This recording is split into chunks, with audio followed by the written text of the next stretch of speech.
You probably have heard about Europe. You probably know that Europe is not known for having a parliament in the EU that represents the will of the people, especially when it comes to one big topic. The big topic is migration. We know that Europe was haunted by a massive influx of migrants that shifted, and we'll look at some numbers, that massively shifted the demographic makeup of the continent, and that the vast majority of Europeans are absolutely against that. 60 to 70% across most countries in Europe, most large countries in Europe, are against this level of migration, but the politicians seem to absolutely ignore their own populations and seem to be intended to replace them. At least they don't do anything to stop it, and the replacement is a fact. It's a statistical fact at massive proportions, as we will see later with some statistics I'm going to show you. But the reason I made this video is because something weird happened. Something unexpected happened that we saw on X and all over the place. Not so much in the mainstream media, of course, but on X. This is the European Parliament. After a vote that cracks down on the ridiculous problems of deportations in the EU and in EU countries, where it's basically impossible to deport people for all kinds of stupid reasons, and they introduced a new bill here in the European Parliament that allows deportations to be on par with normal countries all over the world. So we can deport people and that don't belong here, that failed in their asylum claims, and it has to do with third country safe spaces. If their country doesn't want to take them back, if you want to deport someone to Syria and Syria says, no, we don't want them because they're criminals or something, then you can't deport them right now. So here they introduce all kinds of measures to make that happen. Pretty common sense stuff. But here's the surprising thing. Watch what happened after the vote in the heart of Brussels in the European Parliament. So this is the right wing of the European Parliament. It has won the vote.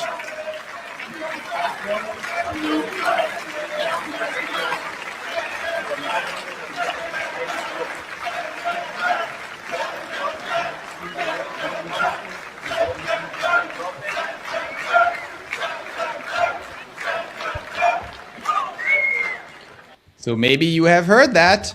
They are shouting in the parliament. This entire wing, the right half of the parliament, sent them back. Chanting, sent them back in the European Parliament, which shows you a little bit the level of anger and resentment at that point against being replaced, against this massive demographic shift that is happening in the European Union. But that is old news that this anger exists. The new news is that this happens in Parliament. And that was for me very unexpected, and for many people very unexpected that this is actually happening. You have all this, there are endless amounts of statistics. I don't want to bore you with all these statistics, but, that is the reason people are so angry, besides the mass replacement that we'll look at in a second, is also the ridiculous levels of crime rates, right? You see here 14 to 17, 18 to 20, up starting at 21, different age groups, and the statistics, how many crimes, violent crimes for males by age and by background. And this is basically the official FBI statistic, or the German FBI statistic. So you see the problem, right? So Germans 14 to 17, 1,000 in 100,000 are suspects of a violent crime. Syrians, 7,500.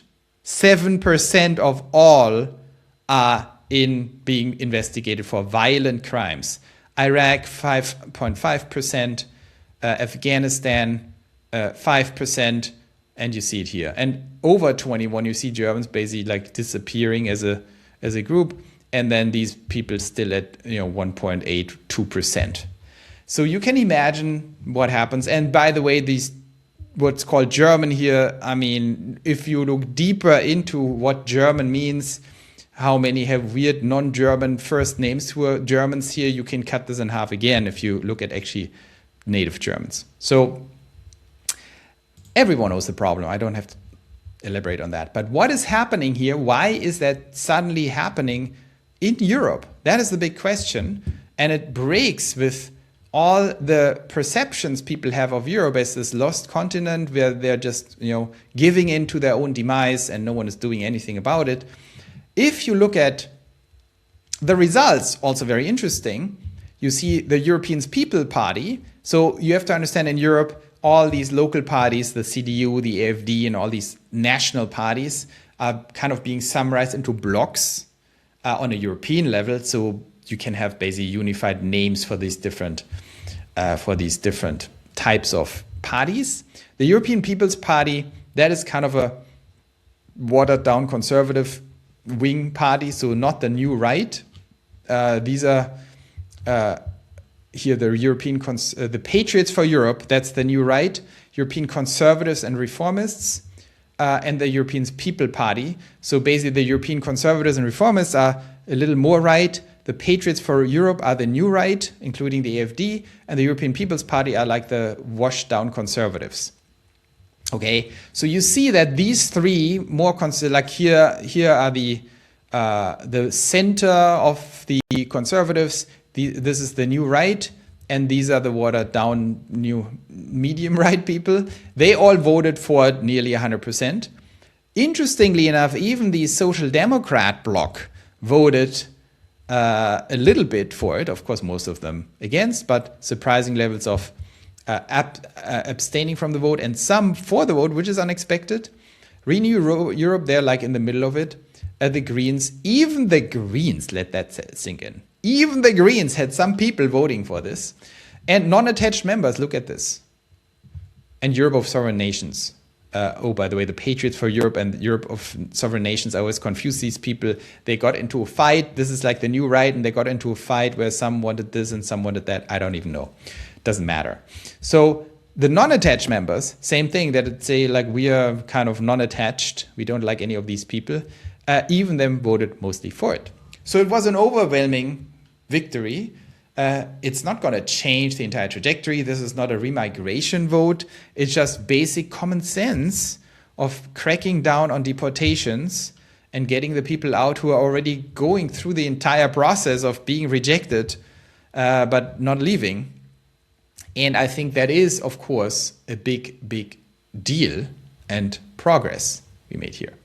So let's go to the statistics to understand what's actually happening in Europe, why this is so bad. Here's the crisis. It was called a far-right conspiracy theory while it was happening. Now that it has happened to a large extent, no one is contesting it anymore. Now it's like, oh, the replacement theory. You probably remember in the early 2000s, some people said there's a plot or there's mechanisms in place to replace the European people in their own country. And I was like, oh, right-wing extremism, conspiracy theory. Well, guess what happened?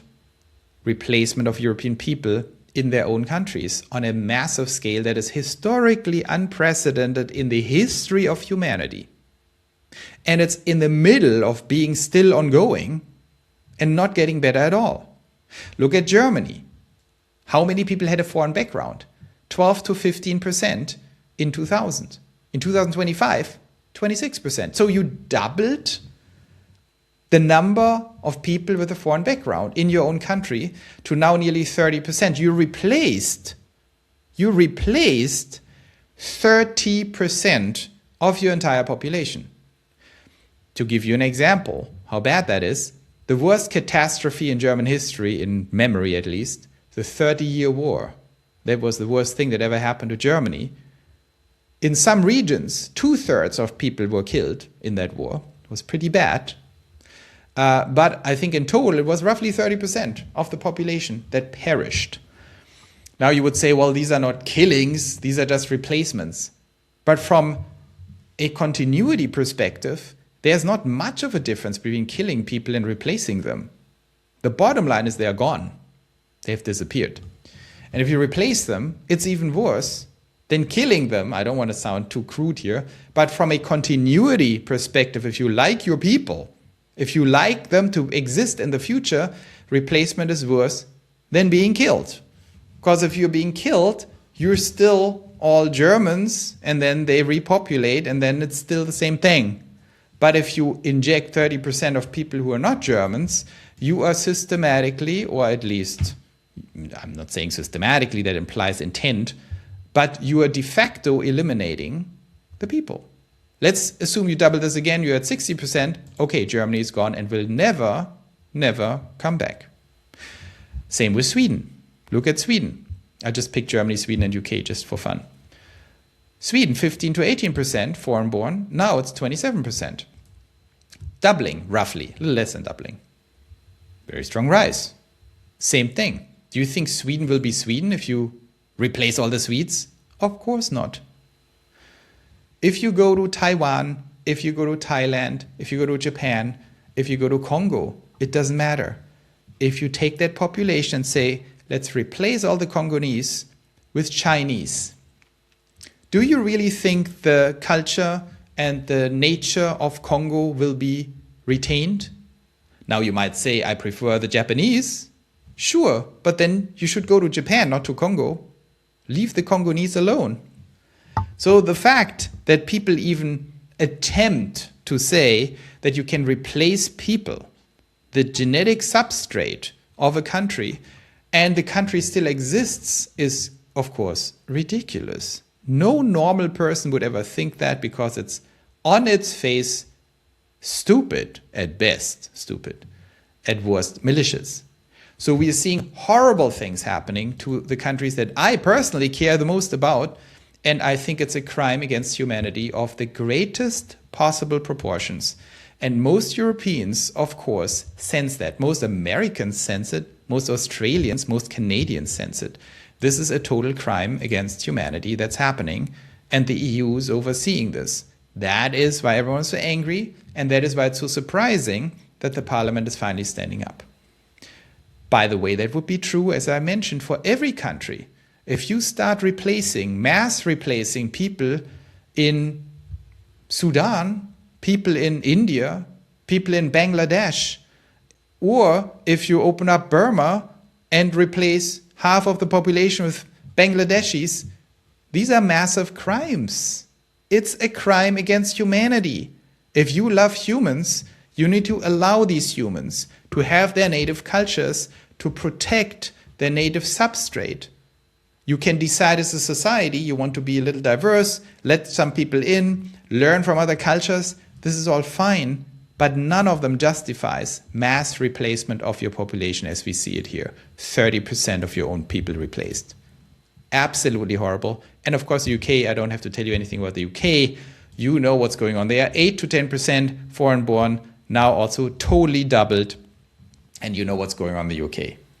A recipe for disaster. That is why it's so surprising and positive that we actually have some change there. Hey, on this channel, we do something very important. We deeply analyze, understand, and predict capital, AGI, and politics. Not just to beat the markets and make a lot of money, even though that's important, but also to build a new society and make the future good for all of us, the pioneers. If you want to help me on this journey, you can do that by doing a very simple thing. Like and subscribe. It helps me a lot. Thank you so much for your support, and let's get back to the video. So let's take a look what is actually happening in Europe on the ground besides this crazy event in the European Parliament, very unexpected event. Of course, you probably all know this person, Rupert Lowe in Great Britain, who is the new face in British politics. He is a former Reform member. I think he got kicked out after a little struggle with Nigel Farage, who many don't like anymore at this point because he became a little, he started to deviate from his initial promises a lot. So Rupert Lowe had had enough, and he started Restore Britain, which has an amazing and interesting rise, despite being super new to the game, is already polling at 7% in the latest polls here. You see Reform totally leading the polls, which is also very interesting. So the UK citizens seem to have had it with these completely unhinged actions Keith Starmer is taking. Great Britain, of course, the country now in many rankings, putting the most dissidents in prison for free speech, for speaking up against the regime. So it's a pretty bad state of affairs. Nearly everyone who has any kind of alternative opinions in Europe is getting banned, or the United States, by the way, getting banned. Kanye West is now banned. All kinds of people are getting banned. Martin Sellner is getting banned. Eva is getting banned. So everyone is getting banned from entering the UK because they're all dangerous right-wing extremists, as well as most of the British population is considered right-wing extremists by the government. So people are very fed up with the whole situation. Reform at 25%, but more importantly, Restore already at 7%, rising from 0 rapidly over the last few months. So there is some movement in the UK. There's also a lot of unrest happening on the streets, which is always concerning, of course. It's better to funnel things into orderly political channels if possible. That is why this man is so important. He allows Brits to actually express their opinions now politically, which was before very hard to do if you don't have a party to vote for.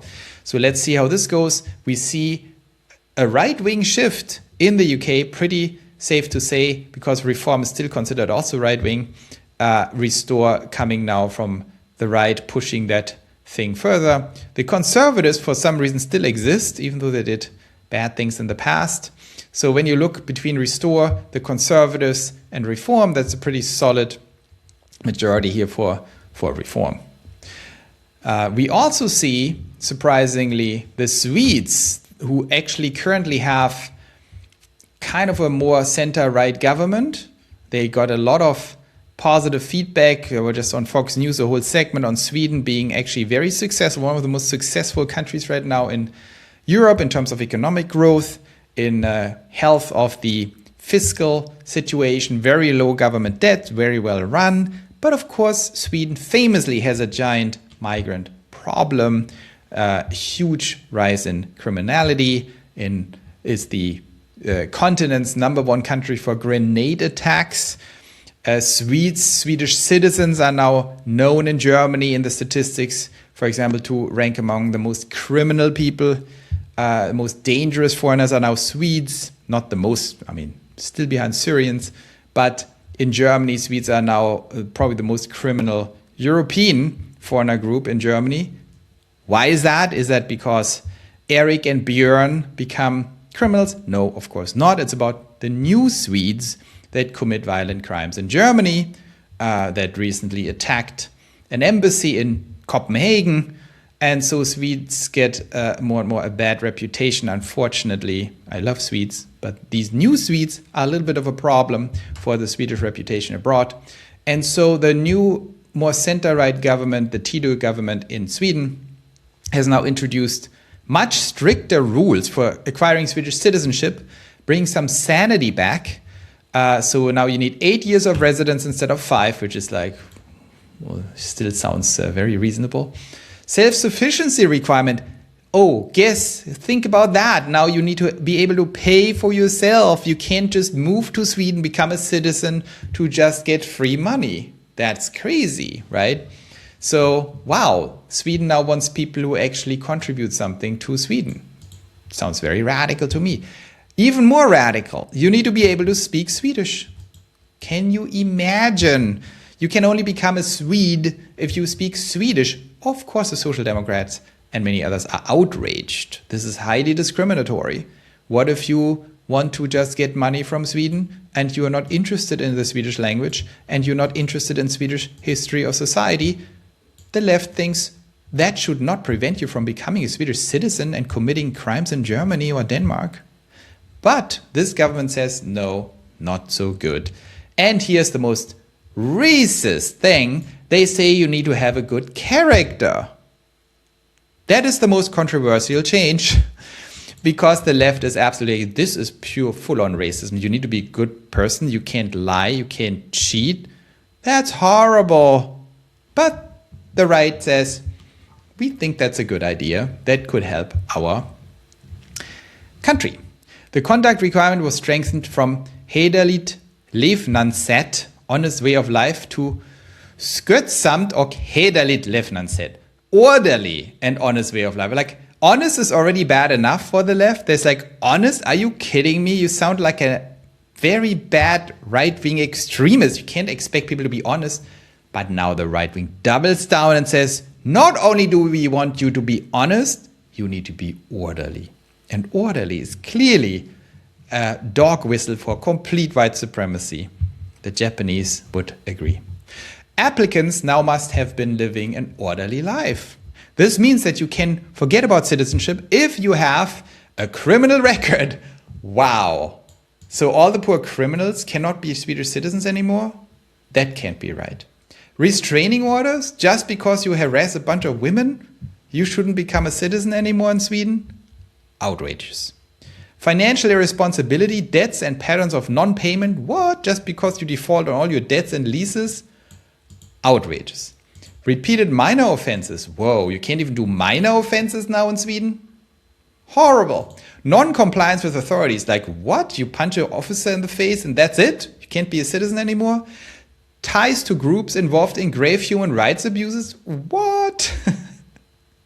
That's horrible. Just because you're a terrorist, you cannot become a Swedish citizen anymore? You can imagine the outrageous great on the left in Sweden. But for now, they have successfully pushed this through. And of course, if you would tell this anyone who lived in the 50s or 60s, they would think, what are you even talking about? Are you crazy? Like, you introduced a law that makes it impossible for people like that to become citizens. Does that mean before all of these people could become citizens? Yes, that's why Swedes are now considered dangerous in Europe, because they have become citizens and they're doing very bad things in Sweden and abroad. So, long story short, that's of course good news, another sign of hope that things are a little bit changing in Europe. And let's talk about the big one, the most important country in Europe, Germany, and what's going on there. I will have a separate video on that. You can watch it. But we see here that the AfD, the party Elon calls the only hope for Germany. I tend to agree with him because it's the only party that is not part of the cartel. All the other parties are basically on board of doing the exact same thing, and all the other parties have, except the BSW, by the way, but all these parties, the CDU, the SPD, the Greens, and the Linke, and the FDP, they have formed a cartel against the AfD, which makes the AfD, of course, stronger, because all the citizens are saying, what are you doing? This is not a democracy. If we vote for different parties, we don't want to vote for the same thing. But they have officially made it the same thing and said, we are a cartel against the AfD.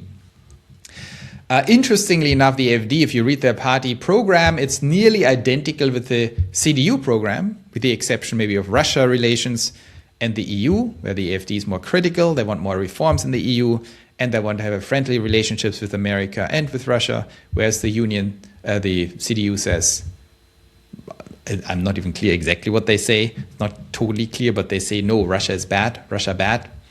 And the AfD says, we need normal relations with Russia. We cannot go to war against Russia. That's the only difference. Everything else is actually very similar in the party program, which makes the CDU even more aggressive towards the AfD and says like, well, if they're the same, we need to call them Nazis, because that's very dangerous for the CDU that they're effectively the same program. And the CDU is probably right about that, by the way, that this is very dangerous for the CDU, as you can see here. The CDU used to be by far the biggest party in Germany. Germans tend to be conservative. The CDU is also the CSU in Bavaria, and they're losing like crazy to the AfD because most CDU voters are actually more AfD leaning in their attitude to things. Many are, of course, a little brainwashed and think, I can't vote AfD because they're bad. But secretly they think, well, but these are the people who do exactly what I want. So, what do I do now? And so the AfD is now at 29%. We will cover this in more in depth, what's behind that and what that actually means. But there's a theory. It's called the 30-20 tipping point. Because that is a crazy result, by the way. That is from the 16th of June from YouGov, which is a pretty pretty valid survey panel. And the theory is once Germany reaches 30-20, and you can see that doesn't seem impossible. We are 29-20. That is the tipping point where the narrative that this is the new NSDAP, these are Nazis. They happen to look a little weird for Nazis, right? And they happen to not say anything bad, but whatever, we just call them Nazis. That's not going to hold anymore, because at 30%, even the most brainwashed German is going to say, wait a moment, how can they be Nazis if no one can ever tell me anything bad they said? And they have 30%. And also the CDU, where's the authority of the CDU if they are under 20%? So the Kipppunkt, the tipping point, is supposed to be 30-20. And I like this theory. I think it's valid because you distort then this whole thing to say AfD are fringe people. They're fringe far-right extremists. No one is going to believe that narrative anymore if all other parties are massively smaller. Because extremism is defined as it can't be a lot of people. If a lot of people are that thing, just logically, statistically, you can't be fringe if you're in the center. So that is happening there. And here's also an interesting chart. The interesting chart is that we actually see West Germany versus East Germany. In West Germany, even among CDU voting women, by the way, women and West Germans are now majority AfD, which is pretty remarkable if you know anything about Germany. The West Germans are the ones that are a little bit more asleep. They didn't have a revolution ever. They were living in the American and UK in the Western sector after the Second World War, so they were a little bit more pampered and spoiled, had free markets, were very wealthy. Whereas the East Germans went through the whole communism thing, were very angry about it, overthrew their own government successfully, underwent 40 years of blatant propaganda, then freed themselves, and are now much more critical of everything because they say, well, yeah, we didn't like our old government. That doesn't mean we like the new government, especially when it starts behaving the same way as a communist dictatorship did in terms of government propaganda, in terms of trying to shame us into something, in terms of trying to push us into something. So the East Germans tend to be much more freedom-loving. They seem to be a little bit more strongly opinionated. And there are people who say, we are the people, this is our country, and not some elites who tell us what to do. And accordingly, you can see they also have a much lesser loyalty to these old parties because, except for this Communist Party, by the way, which is the only East German party, and you see that still in the East, that actually, of course, in East Germany, there were a lot of people who were actually on the side of the communists, as it goes, right? Not a lot of people, but significant shares. So these 12% for the Linke, which, by the way, is 10% in West Germany, weirdly enough. But these 12%, these are the old Kader Ossis, right? They're like they were like, well, nothing was wrong with communist dictatorship. But it's still, 87.5% who are not of that opinion. And many of them are in the AfD and say, give us our country back. We are the people. We want to determine what actually happens to our country, and no one else should. So you see this huge difference between East Germany and West Germany. You see the AfD at a ridiculous number, 40%. You have to understand, this is not America with two parties. If the Democrats are at 40% or the Republicans, that's like normal, 45%, 49%, whatever. Because you only have two parties. Here, you have to consider you don't have two parties. This is a typical European parliament. Having 40% of the vote is insane. It's insane. It's close to an absolute majority because you have to consider many of these people will also drop out of the parliament.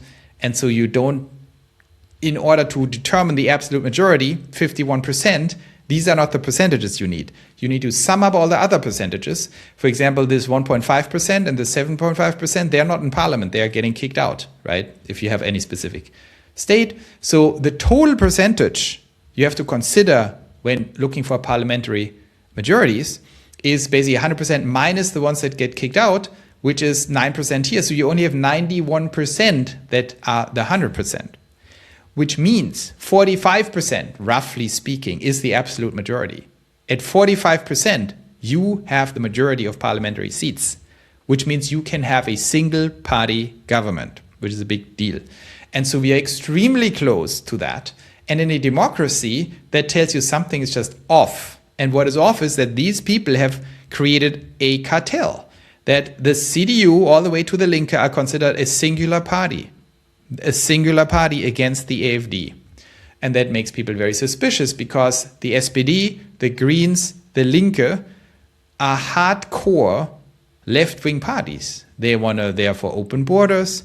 They are for dispossessing millionaires.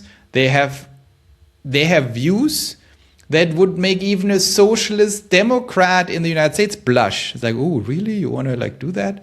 So these are extremely radical parties, left-wing radicals, and the fact that the conservatives are in bed with them is not a good thing for the conservatives, because everyone who is CDU is really considering voting AfD now, because if you vote CDU, it's a vote against property, for open borders, for all the most radical left-wing things that, of course, the CDU itself is against, but they say, I'd rather have open borders, the dismantlement of Germany, the replacement of the German people, and the removal of property, and the removal of a free press, and singular propagandist state media, than being a Nazi and being for the AfD. And everyone who's a CDU voter is like, wait a moment, bro. I'm not for these things. I'm totally against that. You promised me to be against that. You are saying these people are Nazis, but there's literally no sign of that. Show me the evidence, or shut up, or I'm going to vote for them. So that's happening. And it's also remarkable that in West Germany, this is totally also the tendency, right? The fact that the AfD is at 26% in West Germany is a very big deal. So it's not just East versus West. It's also, you see the exact same trend, just a little more lagging in West Germany. All of this gives, of course, everyone who is more objective and looking from the outside into Germany, who is pro-German, a lot of hope. Because you feel like maybe this whole system of complete delusion and deception is finally breaking down. Because these are not small numbers. This is a complete domination already by the AfD, who is so far truly an alternative for Germany. People are concerned that they get corrupted too. Once they're in power, they just turn into the CDU. But there are signs that this might not be the case. And we also see that, the German population would not be okay with that. So it would be a dumb move of the AfD. I'm sure there will be a lot of forces pulling on the AfD, but it's similar with Restore UK. At some point, corruption is just too obvious and probably not a good path forward anymore. And my gut feeling is that neither Rupert Lowe nor Alice Weidel or Schrupaller or none of these people are going to throw the voters under the bus. It's just my gut feeling. I think the corruption cycle is to some extent over now, because the punishment by the population would be severe. Everyone knows how it goes. No one will accept it anymore. So that is the state of Europe. That is what's going on in Sweden, in the UK, in Germany. I just picked these three countries because the UK is the most important out of the EU European country. And it's kind of the important hinge point between the United States and Europe. Germany, of course, is the most important country in Europe that determines the fate of Europe, the fate of the EU. And I like to also focus on Sweden, because Sweden is that interesting country in the north, much smaller, but the most important Scandinavian country that in many respects is a pacemaker of culture and all kinds of things. And it often shows where the journey is going. So that is my, triplet here that I will focus on. And I think that gives us a good understanding of the tendencies in the EU. So I don't know where this is going. We obviously don't have much time for Europe left. There's a lot of problems happening. There's also here this interesting thing happening with the Save Europe Act. This is probably the most active young generation in Europe that you can go to Save Europe Act and sign this thing if you're European, where a bunch of younger activists, political activists, are taking action with remigration and Save Europe Act to actually hold people accountable. And I think that's also a very good sign that the young people are getting organized, who are the biggest victims of this whole thing. I know many young people, they're in high school, they're in college, or right after. You know, girls are very concerned, they can't go out at night anymore, they get harassed and they get threatened. If they get sexually harassed or raped or whatever, I hope that never happens to anyone. But there's this case of this French girl who, after it happened to her, she spoke up and said, these migrants, of course it happened by a migrant, she said that's the biggest threat for French girls, and she went nearly to jail for it, because then the government cracks down on these girls, which is absolutely appalling. And when you're in school, of course, you don't have a safe school anymore. It's completely ridiculous. It's very different from the United States, by the way, because the United States was able to kind of handle their diversity by having all kinds of gated communities and self-organized like separation and all kinds of things, which is very hypocritical, by the way, but at least it works. So in the US, you're much safer from these things. But in Europe, you're not. You're just getting swamped, and people just full on get violated in their rights and their physical safety. And the young people, of course, are the biggest victims of this whole thing. And so they're the most angry, whereas the boomers, they are the most removed. They say, oh, diversity is our strength. That's great. I have my house. I have my fancy community. I'm all happy here. Whereas the young people have to go to school and have great problems, especially the girls. So they're getting organized here. That is, I think, a very powerful sign, very good operation. They're trying to get to 1 million votes and then can actually submit this to the European Union for actually have the Save Europe Act being considered. Of course, the Commission is going to reject this thing, but it's a political action that I think is very important. So I think I'm actually bullish. I think a lot of things are changing thanks to Elon, mostly to X opening up the floodgates of free speech. Everyone can suddenly express themselves. Of course, governments try to crack down now, but the cat is out of the sack, out of the bag. And I think there is a lot of hope. Now, nothing is won. Lots of problems remain. But I think a lot of things are actually changing. So I hope that was interesting. We'll have some more political insight here, and see you very soon.